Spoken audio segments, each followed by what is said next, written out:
Hi students, அனைவருக்கும் வணக்கம். நம்மளோட என்ன பார்க்க போகிறோம் அப்படின்னா 12th standard biology first midterm exam original question paper தான் பார்க்க போகிறோம். ஸோ அதுக்கு முன்னாடி நீங்கள் நம்ம சேனலை சப்ஸ்கிரைப் பண்ணாமல் தான் சப்ஸ்கிரைப் பண்ணுறேங்க. கூடவே ஒரு லைக் பண்ணிவிட்டு கண்டினியூ பண்ணுங்கள். இது வந்து நம்மளுடைய சப்ஸ்கிரைபர் பார்த்தீங்கன்னா ஷேர் பண்ணியிருந்தார். நான் வந்து கொஸ்டின் பேப்பர் வந்து கேட்டிருந்தோம். ஸோ அந்த கொஸ்டின் பேப்பர் தான் இது. நம்ம already 12th biology, botany and சுவாலஜிக்கு முக்கியமான கொஸ்டின்ஸ் வந்து அப்லோட் பண்ணியிருக்கோம். நீங்கள் அந்த கொஸ்டின்ஸ் எல்லாமே பார்த்துருந்தாலே தெரியும். மோஸ்ட்லி அதில் இருக்கக்கூடிய எல்லா கொஸ்டின்ஸும் இதில் வந்து கேட்டிருக்காங்க. 2 மார்க்ஸில் மட்டும் பார்த்தீங்கன்னா ஒன்றே இந்த பேக்ராஸ் சரிங்களா, இது கேட்டிருந்தாங்க. மற்றபடி மற்ற கொஸ்டின் இந்த சைக்கோஃபிலிக்கு பதில் வேறு கொஸ்டின் நம்ம வந்து சொல்லியிருந்தோம். கேந்திரோஃபிலி இந்த மாதிரி கேட்பாங்கன்னு சொல்லிட்டு.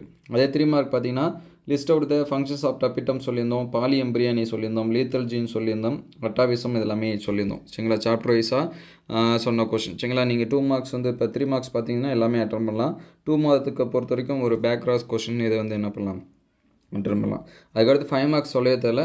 5 மார்க்ஸு நீங்கள் 2 கொஸ்டினுமே கூட என்ன பண்ணலாம், அட்டன் பண்ணலாம்.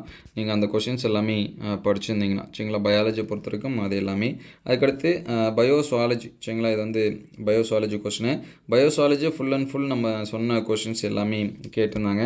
எடுத்துக்காட்டுக்கு வந்து பார்த்திங்கன்னா இந்த ஆம்னியோசென்டசிஸ் வந்து நம்ம சொல்லியிருந்தோம். அதுக்கடுத்து இந்த ஓவியமோட டயக்ராம் கொஸ்டின்ஸ் வந்து என்ன பண்ணியிருந்தோம், ஓவியமோட டயக்ராம் கொஸ்டின்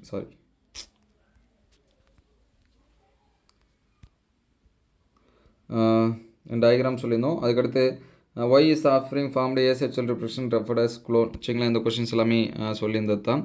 அதுக்கடுத்து பார்த்திங்க அப்படின்னா 3 மார்க்ஸு பிளாசண்டைஸ் டெம்பரரி எண்டோக்ரைன் கிளாண்ட் அதுக்கடுத்து ஜிஏஎஃப்டி, இசட்ஏஎஃப்டி அதெல்லாமே சொல்லியிருந்தோம். அதுக்கடுத்து 5 மார்க்ஸ் வந்து ரெண்டுமே சொல்லியிருந்தோம். மென்சுரல் சைக்கு ப்ளஸ் வந்து டைப்ஸ் ஆஃப் சிங்கமி இதெல்லாமே சொல்லியிருந்தோம். ஸோ நீங்கள் அந்த கொஷின்ஸ் வந்து பார்த்துருந்தா தெரியும் எந்தளவுக்கு நம்ம சொன்ன கொஷின்ஸ்லேருந்து உங்களுக்கு வந்து கொஷின்ஸில் வந்து கேட்குறாங்க அப்படின்னு சொல்லிட்டு கமெண்ட் பண்ணுங்கள். ஏன்னா அது வந்து அப்டேட் பண்ணலாமா இல்லை அதே கொஷின்ஸ் வந்து வச்சுருக்கலாமா அப்படின்னு சொல்லிட்டு அப்போ தான் ஹெல்ப்ஃபுல்லாக இருக்கும். ஸோ உங்களுக்கு வந்து ஃபஸ்ட்டு மிட்டம் வந்து நீங்கள் கம்ப்ளீட் பண்ணிட்டீங்கன்னா நம்ம அப்ரூவ் பண்ண கொஷின்ஸ்லேருந்து எந்த அளவுக்கு கேட்டாங்க, உங்களுக்கு எக்ஸாம் எந்த அளவுக்கு ஈஸியாக இருந்துச்சு அல்லது டஃப்பாக இருந்துச்சு அப்படிங்கிறத கமெண்ட் பண்ணுங்கள். அடுத்தடுத்த வீடியோவில் நம்ம கொஷின் வந்து அப்டேட் பண்ணிக்கலாம். தேங்க்யூ ஃபார் வாட்சிங்.